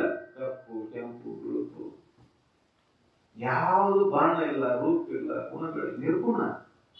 ಮತ್ತೆ ಅದರಲ್ಲಿ ದೋಷಗಳನ್ನ ಹೆಂಗ್ ಹುಡುಕ್ತೀನಿ? ದೋಷ ರಹಿತ, ದೋಷ ಅನ್ನೋದಿಲ್ಲ ಅದ್ರೊಳಗೆ. ಆ ಪರಬ್ರಹ್ಮ ಸದ್ವಸ್ತು ಅರಿವು, ಅದರೊಳಗೆ ಯಾವ ದೋಷ ಇಲ್ಲ. ಅಜ್ಞಾನ ವಶಾತ್ ಈ ಶರೀರ ನಾನು ತಿಳ್ಕೊಂತಿ, ಇದು ದೋಷದಿಂದ ಕೂಡಿದೆ. ಇದ್ರೊಳಗೆ ಏನ್ ಹಿಡ್ಕೊಂಡು ಕುಂತಿ? ಈ ಶರೀರ ನಾನು ತಿಳ್ಕೊಂಡು ಕುಂತಿ, ಇದು ಮಲಗಡ್ರ ಬಸುಗೆ ಐತಿ, ಇದು ನಾರ್ತೈತಿ, ಇದು ವಿಕಾರ ಆಗ್ತೈತಿ, ಇದಕ್ಕೆ ಆಕಾರ ಐತಿ. ಆಕಾರ ಇದ್ದಾಗ ಇದಕ್ಕೆ ಮತ್ತೆಲ್ಲ ಲಕ್ಷಣಗಳು ಬಂದ್ಬಿಡ್ತಾವ. ಅದಕ್ಕೆ ನಿರ್ಗುಣಾದಂತ ಅರಿವು ನೀನಂತ ತಿಳಿದು, ಈ ಸತ್ಯವನ್ನು ತಿಳಿದು, ಈ ಶರೀರ ಮೇಲಿನ ಮೋಹವನ್ನು, ಇದು ಬಹಳ ಕಠಿಣ ಐತಿ. ಇದನ್ನ ನಿತ್ಯ ಸ್ವಲ್ಪ ಸ್ವಲ್ಪ ಬಿಟ್ಕೋಂತ ಹೋಗ್ಬೇಕು. ಸರಳ ಉಪಾಯ ಅಂದ್ರೆ ಸದ್ಗುರುನಲ್ಲಿ ಶರಣ ಆಗೋದು. ಅದಕ್ಕೆ ಅವರು ಪ್ರೇಕೃತ ಹೇಳ್ತಾರೆ, ತನು ಅನೇಕ ರೀತಿಯ ಭೋಗಗಳಲ್ಲಿ ಅನಿಮಿತ್ಯ ವೈರಿಗಳೆಂಬ ಕಾಮ ಕ್ರೋಧಾದಿಗಳಿಗೆ ಅನೇಕ ಶರೀರಗಳು ನಿಂಗ ಬಿಡ್ಕೊಂತ ಬಂದಿದೆ. ನಾನು ನಂದು, ನಾನು ನಂದು ಅಂತೇಳಿ ನೋಡ್ತೀರಿ ಕಣ್ಣಲ್ಲಿ ಎಷ್ಟು ಪಶು, ಪಕ್ಷಿ, ಪ್ರಾಣಿ, ಕ್ರಿಮಿ, ಕೀಟ, ಜಗತ್ತಿನ ತುಂಬ ಎಷ್ಟು ಜೀವಿಗಳದಾವ. ಅವೆಲ್ಲ ಹುಟ್ಟಿಲ್ಲ, ಹುಟ್ಟಾಗಿಲ್ಲ, ಹುಟ್ಟಾವು ಸಾಯ್ತಾವ, ಹುಟ್ಟಾವು ಸಾಯ್ತಾವ. ನೀನು ಹಂಗೆ ಹುಟ್ಟಿ ಒಂದಿನ ಸಾಯ್ತಿ. ಹಿಂಗ ಈ ನಮ್ಮಲ್ಲಿ ಪ್ರಕಾರವಾಗಿ ಎಷ್ಟು ತೋರ್ತಾವಲ್ಲ ನಿನಗ ಎಲ್ಲಾ ಜೀವರಾಶಿಗಳಲ್ಲಿ ನೀವು ಹುಟ್ಟಿ ಹುಟ್ಟಿ ಸತ್ತ ಬಂದಿ. ಇದ ಒಂದು ಜನ್ಮದಾಗ ನೀನು ಬಂದಿ ಅಂತ ತಿಳ್ಕೋಬೇಡ. ಇಂತಹ ಶರೀರಗಳು ಸಾಕಷ್ಟು ಬಂದಾವು. ಈ ಶರೀರ ದಶೆಯಿಂದ ನೀನು ಕುಂತೆ ಅಂದ್ರೆ ಜೀವನ ವ್ಯರ್ಥ ಆಗಿರೋದು. ಯಾಕಂದ್ರೆ ಈ ಶರೀರ ಬಿಡಬೇಕಾಗತ್ತೆ ಮುಂದೊಂದು ದಿನ. ಅದಕ್ಕೆ ಎಚ್ಚರ ಆಗಿದೆ. ಇದು ಏನು ಒಂದೊಂದು ಕಾಮ ಕ್ರೋಧ ಲೋಭ ಸಂಬಂಧ ಶರೀರವನ್ನು ಕೊಡಾಕತ್ತಿಲ್ಲ. ಏನಾದ್ರೆ ಇದೊಂದು ಜನ್ಮದಾಗ ಹೋಗ್ಲಿ ನೋಡೇ ಬಿಡ್ತೇನೆ ಅಂತ ಕೈ ಎದಕ್ಕೆ ಕೈ ಕೊಡೋದಂತ ಮನುಷ್ಯ ವಿಷಯಾದಿಗಳಿಗಾಗಿ ಇಲ್ಲೇ ಇರತಕ್ಕಂಥ ವಿಷಯಾದಿಗಳ ಕೆಟ್ಟು ಹೋಗ್ತಕ್ಕಂಥ ವಿಷಯಾದಿಗಳಿಗಾಗಿ ಈ ಶರೀರ ಕೊಡಾಕ ನಿಂದಿರ್ತಾನೆ. ಅದಕ್ಕಾಗಿ ಉದಾಹರಣೆಗಳನ್ನು ಸಾಕಷ್ಟು ಕೇಳ್ತೀನಿ. ನಿನ್ನ ಕಣ್ಣಿಗೆ ನೋಡ್ತೀನಿ. ಒಂದೊಂದು ಜೀವಿ ಒಂದೊಂದು ವಿಷಯಕ್ಕಾಗಿ ಜೀವ ಕೊಡ್ತದೆ. ಒಂದೊಂದು ಜೀವಿ ಒಂದೊಂದು ವಿಷಯಕ್ಕಾಗಿ ಜೀವ ಕೊಡ್ತೈತಿ. ಅಂಥದ್ರೊಳಗೆ ನೀ 5 ವಿಷಯಕ್ಕಾಗಿ ಬೆಳೆಸ್ಕೊಂಡು ಕುಂತಿಲ್ಲ. ಅದರಿಂದ ಕಾಮ ಕ್ರೋಧಾದಿಗಳು ಉಟ್ಕೊಂಡಿರ್ತಾವು. ಅದಕ್ಕಾಗಿ ಜೀವ ಕೊಡ್ತೇನೆ ಅಂತ ನಿಂತಿಲ್ಲ. ಅಂತ ವ್ಯರ್ಥ ಜೀವನ ನಿಂತು ಸಂಸಾರದೊಳಗೆ ಮನುಷ್ಯ ಮುಳುಗಿದೊಳಗ ಈ ಕಾಮ ಕ್ರೋಧಾದಿಗಳು ಬಂದು ಬೆಳ್ಕೊಂತಾವು. ಅದಕ್ಕಾಗಿ ಶರೀರವನ್ನು ಕೊಟ್ಟು ಬಿಡ್ತಾನ ಮನುಷ್ಯ ಬರೀ. ಅದಕ್ಕೆ ಹಿಂಗಾಗಬಾರ್ದು. ವಿಚಾರ ಮಾಡಿ ಸ್ವಲ್ಪ ನೀನು ಅನಿಮಿತ್ಯ ವೈರಿಗಳಿಂದ ಕಾಮ ಕ್ರೋಧಾದಿಗಳು ಏನ್ ಮಾಡ್ತಾವು? ನಿನ್ನ ಜೀವನವನ್ನ ಹಾಳು ಮಾಡಿಬಿಡ್ತಾವು. ಈ ಶರೀರವನ್ನು ನಾಶ ಮಾಡಿಬಿಡ್ತಾವು. ಉಪಯೋಗ ಮಾಡ್ಕೊಂಡು ಸಾರ್ಥಕ ಆಗುವುದಿಲ್ಲ ಶರೀರ. ನೀ ಸಂಸಾರದೊಳಗೆ ಏನಾರ ಮಾಡಿ ಅದು ಸಾರ್ಥಕತೆ ಇಲ್ಲ. ಅದ್ರೊಳಗೆ ನೀ ಬಹಳ ಶ್ರೀಮಂತಿ ಗಳಿಸು, ದೊಡ್ಡ ಮನೆ ಕಟ್ಸು, ಮಕ್ಕಳಿಗೆ ವಿದ್ಯಾ ಕೊಡಿಸು, ಏನೇನು ಮಾಡ್ತೀವಿ ಸಂಸಾರದೊಳಗೆ ಇವು ಯಾವ ಶಾಶ್ವತ ಅಲ್ಲ. ಈ ಅದರೊಳಗಿನ ಆಸೆ ನಿನಗೆ ಸುಖವನ್ನು ಕೊಡೋದೇನೂ ಇಲ್ಲ. ಈ ಸತ್ಯವನ್ನು ನಂಬ್ಕೊಂಡು ಅವಾಗ ಇದ್ರ ಮ್ಯಾಲಿನ ಮೋಹನ ಬಿಡಾಕೋಗ್ತೈತಿ. ಇಲ್ಲ ಅಂದ್ರೆ ಇದ್ರ ಮ್ಯಾಲಿನ ಮೋಹ ದಶೆಯಿಂದ ನಿಮಿತ್ತ ವೈರಿಗಳಿಂದ ಕಾಮಕ್ರೋಧಾದಿಗಳು ಹುಡ್ಕೊಂತ ಹೋಗ್ತಾವು. ನೀವೇ ಶರೀರವನ್ನು ಕಳ್ಕೊಂತ ಹೋಗ್ತೀವಿ. ಈ ಶರೀರ ನೀವು ಕಳ್ಕೊಂತ ಹೋದಾಗ ಉಳಿದ ಶರೀರ ಬಂದಿದ್ದು ಹೋಗ್ತಿರ್ತಾವ. ನೋಡ್ತೀವಿ ಕ್ರಿಮಿ ಕೀಟ ಹುಟ್ಟಿರ್ತಾವು. ಒಂದು ಗಡಿ ಕಾಲ ಅವಧಿ ಇರ್ತೈತಿ, ಒಂದು ತಾಸು ಅವಧಿ, ಒಂದು ದಿನ ಅವಧಿ, ಅವ್ನ ಆಯುಷ್ಯ ಅಷ್ಟ ಮತ್ತೆ ಹೋಗಿಬಿಡ್ತಾವ. ಮನುಷ್ಯನಿಗೆ ಆಯುಷ್ಯನೇ ಸಿಗಿ ಕೊಟ್ಟಾನ, ಮತ್ತೆ ವಿಚಾರ ಮಾಡುವಂತ ಶಕ್ತಿನೂ ಕೊಟ್ಟಾನ. ಅದಕ್ಕೆ ಈ ಶರೀರವನ್ನು ಸುಮ್ಮನೆ ಹಂಗ ಪಶು ಪಕ್ಷಿ ಪ್ರಾಣಿಗಳ ಜೊತೆ ಕಳೆದು ಹೋಗಬೇಡ. ಅವು ಕಾಮಕ್ಕಾಗಿ, ಕ್ರೋಧಕ್ಕಾಗಿ, ಮೋಹಕ್ಕಾಗಿ, ಮದಕ್ಕಾಗಿ, ಮತ್ಸರಕ್ಕಾಗಿ ಒಂದೊಂದು ಜೀವ ಕೊಡ್ತಾವು. ಹಂಗ ನೀವು ಕಳೆದೆ ಅಂದ್ರೆ ಯಾವ್ದಾರ ಆಶಯ ಬಿದ್ದ ಕಾಮದ ಬಿದ್ದು ಕ್ರೋಧಕ್ಕಾಗಿ ಇನ್ನೊಬ್ಬರ ಮೇಲೆ ವಿಷಯಾದಿಗಳ ಮೇಲೆ ಸಿಕ್ಕಿ ಬಡದಾಟ ಮಾಡಿ ಜೀವ ಕಳ್ಕೊಂಡು, ಇನ್ನೊಬ್ಬರದಕ್ಕೆ ಆಸೆ ಪಟ್ಟ ಜೀವ ಕಳ್ಕೊಂಡು ಈ ವ್ಯವಹಾರವನ್ನು ಬಿಟ್ಟುಬಿಡು. ಅದಕ್ಕೆ ಇವೆಲ್ಲ ಒಳಗಿನ ಹೋಗ್ಬೇಕಾಯ್ತಂದ್ರೆ ಕಾಮ ಕ್ರೋಧ ಲೋಭ ಮೋಹ ಮತ್ಸರಾದಿಗಳು ಹೋಗ್ಬೇಕಾಯ್ತಂದ್ರೆ ಈ ಸತ್ಯವನ್ನು ಗಾಢವಾಗಿ ನಂಬುವುದು. ಆದ್ರೆ ಇದ್ರ ಮೇಲೆ ನಂಬಿಕೆ ಹುಟ್ಟಬೇಕಂದ್ರೆ ಜನ್ಮಾಂತರ ಹಿಡಿತಾವ. ನಮಗ ಈ ಸಂಸಾರ ಮೇಲೆ ಬಹಳ ನಂಬಿಕೆ ಐತಿ. ಇಂದಲ್ಲ ನಾಳೆ ಸುಖ ಸಿಕ್ಕಿತ್ತಲ್ಲ ಇದ್ರೊಳಗ ಅಂತೇಳಿ ಇಂದ ಸ್ವಲ್ಪ ಇನ್ನೊಂದ್ ಸ್ವಲ್ಪ ಅಂತೇಳಿ ಪ್ರಯತ್ನ ಮಾಡೇ ಮಾಡ್ತಾನ. ಎಷ್ಟು ಪ್ರಯತ್ನ ಮಾಡ್ತಾನಂದ್ರೆ ಈಗ ಜೀವ ಹೋಗ್ತನ್ನೋ ಅಲ್ಲಿವರೆಗೂ ಪ್ರಯತ್ನ ಬಿಡುವುದೇ ಇಲ್ಲ. ಅಷ್ಟು ಛಲವಂತನಾಗಿ ಈ ಸಂಸಾರದೊಳಗೆ ಸುಖ ಪಡಿಬೇಕಂತ ಹೇಳ್ತಾನೆ. ಎದುರ ದಶೆಯಿಂದ ನಿಲ್ತಾನೋ ಈ ಶರೀರ ನಾನು ದಶೆಯಿಂದ ನಿಂತೈತಿ. ಈ ಶರೀರ ಐತಲ್ಲ, ಇಂದ್ರಿಯಗಳದಾವಲ್ಲ, ಭೋಗ ಮಾಡಿ ಸುಖ ಒಂದು. ಅದಕ್ಕೆ ಇದ್ರ ಮೇಲೆ ಮೋಹ ಬಿಡೋದು ಇದು ಸ್ಥಿರ ಅಲ್ಲ. ಇದು ಸುಖ ಅಂತ ಕೊಡೋದೇ ಇಲ್ಲ.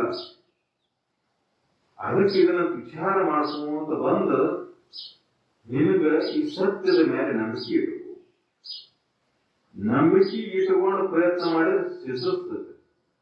ನಮಗಿದ್ರ ಮೇಲೆ ನಂಬಿಕೆ ಹುಟ್ಟುವುದಿಲ್ಲ. ಸದ್ಗುರುನಾಥ ಶಿವಾನಂದ ಹೇಳಿದ್ರು, ಆತ್ಮಾನಂದ ಹೇಳಿದ್ರು, ಅಪ್ಪವ್ರು ಹೇಳಿದ್ರು, ಯಾರು ಹೇಳಿದ್ರು, ಎಲ್ಲಾ ಜ್ಞಾನಿಗಳು ಹೇಳಿದ್ರು ಇದನ್ನ ಹೇಳ. ಯಾವ್ದರ ಜಾತಿ ಇರ್ಬೋದು, ಯಾವ್ದರ ಧರ್ಮ ಇರ್ಬೋದು, ಆ ಸತ್ಯದ ಕುರಿತು ಹೇಳುವಾಗ ಬದಲಾವಣೆ ಆಗುವುದು. ಬದಲಾವಣೆ ಆಗುವಂಥದ್ದು ಸತ್ಯ ಅಲ್ಲ. ಎಲ್ಲರೂ ಹೇಳಿದ್ರು ಅಂದ್ರೆ ಈ ಸಂಸಾರ, ಈ ಶರೀರ ಇದು ವಿಷಮನ ಐತಿ, ಇದ್ರ ಮೇಲೆ ಮೋಹ ಅನ್ನೋದು ಇದು ಸ್ಥಿರ ಅಲ್ಲ, ಇದ್ರ ಮೇಲೆ ಮೋಹ ನಿನಗೆ ಸುಖ ಕೊಡುವುದಿಲ್ಲ ಅಂತ ಹೇಳ್ಯಾರ. ಯಾರು ಸುಖ ಕೊಡ್ತಕ್ಕಂತ ಹೇಳಿಲ್ಲ. ಆದ್ರೂ ಇದ್ರ ಮೇಲೆ ನಂಬಿಕೆ ನಮಗೆ ಹೋಗೋದು. ಈ ಸಂಸಾರದ ಮೇಲೆ ನಂಬಿಕೆ ನಮಗೆ ಎಷ್ಟು ಗಾಢ ಆಗೈತೆ ಅಂದ್ರೆ ಶರೀರ ಅಂತಕಾಲಕ್ಕೆ ಹೋಗ್ತೈತಂದ್ರು ಮತ್ತು ಸಂಸಾರವನ್ನ ಶುದ್ಧ ಮಾಡಿ ಇನ್ನೂ ಸ್ವಲ್ಪ ಇದ್ರೆ ಇದನ್ನೆಲ್ಲ ಶುದ್ಧ ಮಾಡಿ ಮತ್ತಷ್ಟು ಸುಖ ಹೊಂತಿದ್ನಿ. ಮಕ್ಕಳಷ್ಟು ಹೊಡೆದಾಡ್ತಾವು, ಅದನ್ನ ಶುದ್ಧ ಮಾಡಿ ಸತ್ಯದ ಚಲೋ ಆಗ್ತಿತ್ತು. ಏನು ಶುದ್ಧ ಮಾಡಿದ್ರೆ ಮತ್ತೆ ಶುದ್ಧಲ್ಲ. ಯಾಕಂದ್ರೆ ನಿನ್ನ ಮೂಲ ನಂಬಿಕೆನ ತಪ್ಪೆ. ಮೂಲ ನಂಬಿಕೆ ನಿಂದ ಎಲ್ಲೈತಿ? ಅಸದ್ ವಸ್ತುವಿನ ಮೇಲೆ. ಅಸದ್ ವಸ್ತು ಕೆಡುವಂತದ್ದ. ಮೂಲ ನಂಬಿಕೆ ಎಲ್ಲೈತಿಪ್ಪ ನಿನಗೆ? ಈ ಶರೀರ ಮೇಲೆ. ಶರೀರ ಕೆಡ್ಸತ್ತಿದ್ರು. ಈ ಶರೀರ ಆಧಾರ ಮೇಲೆ ನೀ ಏನೇ ಮಾಡಾಕತ್ತಿ ಈ ಸಂಸಾರ ಇದೆಲ್ಲ ಕೆಡುವಂತದ್ದ. ಮೂಲ ನಂಬಿಕೆ ನೀನು ಎಲ್ಲಿಡು? ಸದ್ವಸ್ತು ಮೇಲೆ, ಪರಬ್ರಹ್ಮನ ಮೇಲೆ, ಪರಮಾತ್ಮ ಮೇಲೆ, ಆತ್ಮನ ಮೇಲೆ, ಅರಿವಿನ ಮೇಲೆ, ಸಾಕ್ಷಿ ಮೇಲೆ, ಅದರ ಮೇಲೆ ನಂಬಿಕೆ ಇಟ್ಟು ಅದ ನಾನಂತ ಚಿಂತನೆ ಮಾಡು. ಆತ್ಮಚಿಂತನೆ ಅಂದ್ರೆ ಮತ್ತಿದೆ. ನಾನು ಸದ್ಗುಣವಾದ ಸತ್ಯಾನಂದ ಸ್ವರೂಪನ ನಾನದೇನಿ. ಆ ಅರಿವೇ ನಾನು. ಈ ಮನಬುದ್ಧಿಯಾದಿಗಳನ್ನು ತಿಳಿಸಕ್ಕಂತ ಸದ್ವಸ್ತುನು ನಾನು. ಅದಕ್ಕೆ ಸೂಕ್ಷ್ಮ ಆದಾಗ ಆ ಅರಿವಿನ ಅನುಭವ ಆಗ್ತದೆ. ಹೌದಲ್ಲ, ಈ ಮನಸ್ಸನ್ನು ತಿಳಿಯವನು ಅವ್ರು ನದಾನಲ್ಲ. ಮೊದಲು ಆರೋಹಣದ ಬ್ಯಾರೆ ಅಂತ ತಿಳ್ಕೊಂತಾನ. ಆರಂಭ ಮನಸ್ಸು ಇದನ್ನು ಮನಸ್ಸನ್ನು ನೋಡುವ ಅದಾನಲ್ಲ, ಈ ಬುದ್ಧಿಯನ್ನು ತಿಳಿಯುವ ಅದಾನಲ್ಲ. ಈ ಜಗತ್ತನ್ನು ನೋಡತಕ್ಕಂಥದ್ದು, ಎಲ್ಲದಕ್ಕೂ ಆಧಾರವಾಗಿರ್ತಕ್ಕಂಥದ್ದು ಒಂದು ಸದೃಷ್ಟು ಐತಿಲ್ಲ ಅನ್ನುವಂತ ಸೂಕ್ಷ್ಮತೆ ಐತಿ. ಇದಕ್ಕಾಯ್ತಂದ್ರೆ ಅಂತಃಕರಣ ಬಹಳ ಸೂಕ್ಷ್ಮ ಆಗ್ತದೆ. ಅಂತಃಕರಣ ಒಳಗೆ ಕಾಮ ಕ್ರೋಧಾದಿಗಳನ್ನ ತುಂಬಿಕೊಂಡು ವಿಷಯಾದಿಗಳ ಮೇಲೆ ಮೋಹನ ತುಂಬಿಕೊಂಡಾಗ ಅದು ಜಡ ಆಗಿರ್ತದೆ, ಅದು ಭಾರ ಆಗ್ತದೆ. ನಿತ್ಯ ಅದ ವಿಷಯದಲ್ಲಿ ಬೈಬಿಡ್ತದೆ. ಕಾಮದೊಳಗ, ಕ್ರೋಧದೊಳಗ, ರೋಗದೊಳಗ, ಮೋಹದೊಳಗ, ಮದದೊಳಗ, ಮತ್ತರದೊಳಗ ಇದರೊಳಗೆ ಮುಳುಗಿದಾಗ ಈ ಸತ್ಯದ ಅನುಭವ ಆಗುವುದು. ಹೆಂಗ ಕದಡಿದ ನೀರಿನೊಳಗ ಹೊಲಸದ ಮೆಚ್ಚಿದ ಕನ್ನಡಿ ಒಳಗ ನಿನ್ನ ಮುಖವನ್ನು ನೋಡ್ಕೊಳಕ್ಕಾಗುವುದು. ಹಂಗೆ ಅಂತಃಕರಣದೊಳಗೆ ಇವು ತುಂಬಿಕೊಂಡಾಗ ಆ ಸದ್ವಸ್ತುವಿನ ಅನುಭವ ನಿನಗಾಗುವುದು. ಅರಿವು ಐತಿ ಅನ್ನುವಂತ ಅನುಭವನ ಆಗುವುದಿಲ್ಲ. ಅರುಣ ಇದಕ್ಕೆಲ್ಲ ಸಾಕ್ಷಿ ಅನ್ನುವಂತ ಅನುಭವ ನಿನಗಾಗುವುದಿಲ್ಲ. ಯಾಕಂದ್ರೆ ಅಂತಃಕರಣದೊಳಗೆ ಏನ್ ತುಂಬಿಕೊಳ್ಳತಿ? ಕಾಮ, ಕ್ರೋಧ, ಲೋಭ, ಮೋಹ, ಮತ್ಸರಾದಿಗಳು ಅದು ಮತ್ತಟ ಬಹಿರ್ಮುಖ ಮಾಡ್ಕೊಂಡು ಹೋಗ್ತೇನೆ. ಆ ಬಹಿರ್ಮುಖ ಪ್ರವೃತ್ತಿಯಿಂದ ಅಂತಃಕರಣ ವ್ಯಾಕುಲ ಆಕತಿ, ಕದಡ್ತತಿ, ಒಳಗೆ ನೀರಾಗತ್ತೆ. ಅದರೊಳಗೆ ನಿನ್ನ ಪ್ರತಿಬಿಂಬ ಕಾಣೋದಿಲ್ಲ. ಅದಕ್ಕೆ ಅಂತಃಕರಣ ಒಂದು ಕನ್ನಡಿದ್ದಾನೆ, ಅದನ್ನು ಸ್ವಚ್ಛ ಇಟ್ಕೋಬೇಕು. ಸ್ವಚ್ಛ ಇಟ್ಟುಕೊಂಡಾಗ ಅಲ್ಲಿ ಪರಮಾತ್ಮನ ನೋಡಕ್ಕೆ ಸಾಧ್ಯ ಐತಿ. ಅದು ಹೊಲಸಿದ್ದಾಗ ಹೆಂಗ ಸಾಧ್ಯ? ಅದಕ್ಕೆ ಈ ಕೆಡುವ ಕಾಯದ ಮೇಲೆ ಮೋಹ ಏನು ಮಾಡ್ಬೇಕು ಅಂದ್ರೆ ಅಂತಃಕರಣವನ್ನ ಹೊಲಸು ಮಾಡ್ಕೋತ ಹೋಗ್ತೈತಿ. ಈ ಸಂಸಾರದ ಮೇಲಿನ ಮೋಹ ಏನು ಮಾಡ್ತತಿ? ಅಂತಃಕರಣವನ್ನು ಹೊಲಸು ಮಾಡ್ಕೋತ ಹೋಗ್ತೈತಿ. ಸಮಾಧಾನ, ಶಾಂತಿ ಅನ್ನೋದು ಕೆಡಿಸ್ಕೋತ ಹೋಗ್ತೈತಿ. ಅಲ್ಲೇ ದುಃಖ ಅನ್ನೋದು ತುಂಬ್ಕೊಂತ ಹೋಗ್ತೈತಿ. ಅದು ಸಮಾಧಾನ, ಶಾಂತಿ ಅಂತಃಕರಣದಲ್ಲಿ ಬರ್ಬೇಕಾಯ್ತಂದ್ರೆ ಹೆಂಗ ಸ್ವಚ್ಛ ಕನ್ನಡೊಳಗೆ ಮುಖ ನೋಡ್ಕೊಳಕ್ ಬರ್ತೈತಿ, ಹಂಗ ಅಂತಃಕರಣವನ್ನು ಸ್ವಚ್ಛ ಮಾಡ್ಕೋತ ಹೋಗ್ಬೇಕು. ಅಲ್ಲಿ ಸಮಾಧಾನ, ಶಾಂತಿ ತಾನ ತುಂಬ್ತೈತಿ. ಈ ಅಂತಃಕರಣವನ್ನು ಸ್ವಚ್ಛ ಮಾಡ್ಬೇಕಂದ್ರೆ ಸಮಯ ಹಿಡಿತೈತಿ. ಅದನ್ನು ಸ್ವಚ್ಛ ಮಾಡ್ಕೊಂತ ಕುಂದರ್ಬೇಕಂದ್ರೆ ಬಹಳ ಸಮಯ ಹಿಡಿತೈತಿ. ಈ ಸತ್ಯವನ್ನು ತಿಳ್ಕೊಂಡ್ಬಿಟ್ರೆ ತಾನ ಸ್ವಚ್ಛ ಆಗಿಬಿಡ್ತೈತಿ. ಈ ಸತ್ಯವನ್ನು ತಿಳ್ಕೊಂತ ಇದ್ರ ಮೇಲೆ ನಂಬಿಕೆ ಹೋಗಿಬಿಡೋದು. ಸದ್ಗುರುನಲ್ಲಿ ಶರಣಾಗಿ ನಂಬಿಕೆ ಇಟ್ಕೊಂಡು ಈ ಶರೀರ ಮಿಥ್ಯ ಐತಿ, ಸಂಸಾರ ಸುಳ್ಳು ಐತಿ, ಇದು ಅಸ್ಥಿರ ಐತಿ, ಇದರೊಳಗೆ ಸುಖ ಇಲ್ಲ ಅನ್ನುವಂಥ ಚಿಂತನೆಯನ್ನು ಪುನಃ ಮಾಡು. ಅದರ ಪ್ರಕಾರ ಜಗತ್ತಿನ ಎಲ್ಲಾ ವ್ಯವಹಾರಗಳನ್ನು ಮಾಡು, ಕರ್ಮಗಳನ್ನ ಮಾಡು, ಕೆಲಸ ಮಾಡು. ಆದ್ರೆ ಅದ್ರೊಳಗೆ ಆಸೆ ಇಟ್ಕೊಂಡು ಮಾಡ್ತಾರೆ. ಕರ್ತವ್ಯ ಅಂತ ಮಾಡಿ ತಂದೆಯಾಗಿ ಏನು ಮಾಡಬೇಕು, ಅಪ್ಪಾಗಿ ಅವ್ವಾಗಿ ಏನು ಮಾಡ್ಬೇಕು ಆ ಕರ್ತವ್ಯವನ್ನು ಮಾಡು, ಮಗನಾಗಿ ಏನಾದ್ರು ಮಾಡ್ಬೇಕು ಆ ಕರ್ತವ್ಯವನ್ನು ಮಾಡು, ಸಮಾಜದೊಳಗೆ ವ್ಯಕ್ತಿಯಾಗಿ ಏನು ಮಾಡ್ಬೇಕು ಆ ಕರ್ತವ್ಯವನ್ನು ಮಾಡು. ಆದ್ರೆ ಅಹಂಕಾರ ಮಮಕಾರಕ್ಕೊಳಗಾಗಿ ನಾನು ನಂದೊಂದು ತಿಳ್ಕೊಂಡು ಈ ಅಹಂಕಾರ ಮಮಕಾರಕ್ಕೊಳಗಾಗಿ ಮಾಡಿದ್ದಾದ್ರೆ ದೋಷಗಳು ಮಾತ್ರ ಕಳಿಸಿ ಹೋಗ್ತಾರೆ. ನಿಸ್ವಾರ್ಥ ಭಾವದಿಂದ ನೀನು ಸೇವಾ ಸತ್ಕರ್ಮಗಳನ್ನು ಮಾಡ್ಕೊಂತ ಹೋಗಿ ಈ ಅಹಂಕಾರ ಮಮಕಾರಗಳನ್ನು ಕಳ್ಕೊಂಡು ಹಾಕೋದು. ಅದಕ್ಕೆ ಸದ್ಗುರುನಾಥನ ಸಾನ್ನಿಧ್ಯದೊಳಗೆ ಏನು ನೀನು ಸೇವಾ ಸತ್ಕರ್ಮಗಳನ್ನು ಮಾಡ್ತಿರ್ತೀಯಲ್ಲ, ಅಲ್ಲಿ ನಾಮರೂಪಾದಿಗಳಿಗೆ ಒಳಗಾಗಿ ಮಾಡಬಾರ್ದು. ನಾನು ಅಂತವ ಇಂಥವ, ನಾ ಜಾತಿಯವ ಆಗ್ತಿಲ್ಲವ, ಎಲ್ಲವನ್ನೂ ತೆಗೆದು ಹಾಕಿ ಪರಬ್ರಹ್ಮ ಸ್ವರೂಪ ಸತ್ವ ಸ್ವರೂಪ ಪರಬ್ರಹ್ಮ ಸಚ್ಚಿದಾನಂದ ಸ್ವರೂಪ ನೀನು ಒಬ್ಬನಪ್ಪ, ನಿನ್ನ ಬಿಟ್ಟು ಮತ್ತೊಂದು ಯಾವುದೂ ಇಲ್ಲ ಅಂತ ಸಂಪೂರ್ಣ ಶರಣಾಗತನಾಗಿ ಅದರ ಭಾವದಿಂದ ನೀ ಕರ್ಮಗಳನ್ನು ಮಾಡಿದ್ದಾದರೆ ಅದು ನಿನಗೆ ನಿನ್ನ ಅಂತಃಕರಣದಲ್ಲಿದ್ದಂಥ ಎಲ್ಲ ರಾಗದ್ವೇಷಗಳನ್ನು ಹೊರದಾಗ್ತದೆ. ನಿನ್ನ ಅಂತಃಕರಣದಲ್ಲಿದ್ದಂಥ ಮೋಹವನ್ನು ನಾಶ ಮಾಡ್ತತಿ. ಈ ಸಂಸಾರದ ಮೇಲೆ ಮೋಹವನ್ನು ನಾಶ ಮಾಡಿ ನಿನಗೆ ಮೋಕ್ಷವನ್ನು ತಂದು ಕೊಡ್ತತಿ. ಅವಾಗ ನೀನು ನಿತ್ಯ ಸುಖಿ. ಜಗತ್ತಿನೊಳಗೆ ಸುಖಿ ಆದವರು ಯಾರಪ್ಪ? ಯಾವಾಗಲೂ ಸುಖಿಯಾಗಿರಬೇಕು. ಯಾರಿಗೆ ಸತ್ಯವನ್ನು ತಿಳಿದಿರ್ತಾರ ಅವರ ನಿತ್ಯ ಸುಖಿನ. ಯಾರಿಗೆ ಸತ್ಯವನ್ನು ನಂಬಿ ಹಂಗ ಬದುಕ್ತಾರ ಅವರ ನಿತ್ಯ ಸುಖಿನ. ಬರೀ ತಿಳಿದ್ರೆ ಆಗೋದಿಲ್ಲ, ಹಂಗ ಬದುಕಬೇಕು. ನಮ್ಮಲ್ಲಿ ಆಚಾರಗಳಲ್ಲಿ ದೋಷಗಳಿದ್ದಾಗ ವಿಚಾರಗಳಿಗೆ ಉನ್ನತಾಗಿ ದೋಷಬೇಕ ವ್ಯರ್ಥಾಗಿ ಬೆಳೆಸಬೇಕು. ನಮ್ಮ ಆಚರಣೆಗಳನ್ನು ಬದಲಾವಣೆ ಮಾಡ್ಕೋಬೇಕು. ಆಚರಣೆಗಳಲ್ಲಿ ನಾವು ಹೇಳ್ತಕ್ಕಂಥ ನಾವು ಕೇಳಿದಂಥ ವಿಚಾರಗಳನ್ನ ಅಳವಡಿಸ್ಕೋಬೇಕು. ಹಂಗೆ ಬದುಕಬೇಕು. ನಾವು ಹಂಗೆ ಬದುಕಿದಾಗ ಮಾತ್ರ ಇದು ಪರಿವರ್ತನೆ ಸಾಧ್ಯ. ಅದಕ್ಕೆ ಹಂಗ ಬದುಕಬೇಕಾಗಿತ್ತಂದ್ರೆ ಈ ಸತ್ಯವನ್ನು ಗಾಢವಾಗಿ ನಂಬಿದ ಮಾತ್ರ ಹಂಗೆ ಬದುಕಾಕೋತದೆ. ಇಲ್ಲಿಂದ ಈ ಸಂಸಾರದ ಮೇಲೆ ನೋವು ನೀನು ಎಳ್ಕೊಂಡು ನೀನು ದಾರಿ ಬಿಡಿಸ್ತತಿ. ನಾಮರೂಪಾದಿಗಳ ಒಳಗಾಗಿ ಅದು ದಾರಿ ಬಿಡಿಸ್ತದೆ, ನಿನಗೆ ಅಸತ್ಯದ ಮಾರ್ಗದೊಳಗೆ ನಡೆಸ್ತದೆ. ಅದಕ್ಕೆ ನೀನು ಸತ್ಯದ ಮಾರ್ಗದೊಳಗೆ ನಡೀಬೇಕಾಗಿತ್ತಂದ್ರೆ ನೀನು ಅಂತಃಕರಣದೊಳಗೆ ದೋಷಗಳ ಉದಯ ಆಗಬಾರ್ದಾಯ್ತಂದ್ರೆ ಈ ಸತ್ಯವನ್ನು ನಂಬಿ ಹಂಗೆ ಬದುಕಾಕ ಶುರು ಮಾಡು. ಇಂದಲ್ಲ ನಾಳೆ ಒಂದು ದಿನ ಈ ದೋಷಗಳು ಕಳ್ಕೊಂತ ಹೋಗ್ತಾವು. ಅಂತಃಕರಣ ಸ್ವಚ್ಛಗತಿ. ಸ್ವಚ್ಛವಾದ ಅಂತಃಕರಣ ಯಾವಾಗಲೂ ಶಾಂತನೇ ಇರ್ತದೆ. ಅಲ್ಲಿ ಚಿಂತೆ ಅನ್ನೋದು ಬರೋದಿಲ್ಲ, ಅಲ್ಲಿ ದುಃಖ ಅನ್ನೋದು ಬರೋದಿಲ್ಲ, ಅಲ್ಲಿ ರಾಗ ಅನ್ನೋದಿಲ್ಲ, ಅಲ್ಲಿ ದ್ವೇಷ ಅನ್ನೋದಿಲ್ಲ. ಅದಕ್ಕೆ ಸ್ವಚ್ಛವಾದ ಅಂತಃಕರಣದೊಳಗೆ ಆನಂದ ಬಂದ ಅಂತ ಅಂತಃಕರಣದೊಳಗೆ ಪರಮಾತ್ಮನ ಇರ್ತಾನ. ಅರ್ಥಾತ್ ಏನಪ್ಪಾ ಅಂದ್ರೆ ಅಣ್ಣತ ಭಾವ ಇಲ್ಲ, ಶರೀರದ ಭಾವ ಇಲ್ಲ, ಜಗದ ಭಾವ ಇಲ್ಲ, ಒಂದ ಭಾವ, ಸಚ್ಚಿದಾನಂದ ಭಾವ ಅಂತ. ಯಾರು ಸ್ವಚ್ಛ ಅಂತಃಕರಣ ಇರ್ತದೆ ಅಲ್ಲೇ ಪರಮಾತ್ಮದಾನ, ನಿನ್ನೊಳಗೆ ಪರಮಾತ್ಮದಾನ ಅಂತ ಹೇಳಿದ್ರೆ ಅರ್ಥ ಏನಪ್ಪಾ ಅಂದ್ರೆ ಯಾರ ಅಂತಃಕರಣ ಸ್ವಚ್ಛ ಆಗಿರ್ತತಿ ಅಲ್ಲಿ ಶಾಂತಿ ಇರ್ತತಿ, ಅಲ್ಲಿ ಆನಂದನ ಇರ್ತತಿ, ಅಲ್ಲಿ ಅರಿವು ಒಂದ ಮತ್ತೊಂದು ಯಾವುದೂ ಇಲ್ಲ. ಅದಕ್ಕೆ ಈ ಸತ್ಯವನ್ನು ತಿಳಿದು ಹಂಗ ಬದುಕು, ಹಂಗ ಆಚರಣೆ ತುಂಬ ಆಚರಣೆ ಒತ್ತು ಕೊಡ್ಬೇಕು ನಾವು ಭಾಳ. ಅದಕ್ಕೆ ಸೇವಾ ಸತ್ಕರ್ಮಗಳಿಗೆ ಭಾಳ ಒತ್ತು ಕೊಡ್ಬೇಕಾಯ್ತು.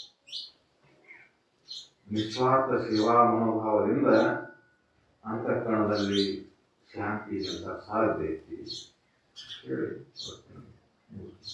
ಓಂ ಶಾಂತಿ ಶಾಂತಿ ಶಾಂತಿ.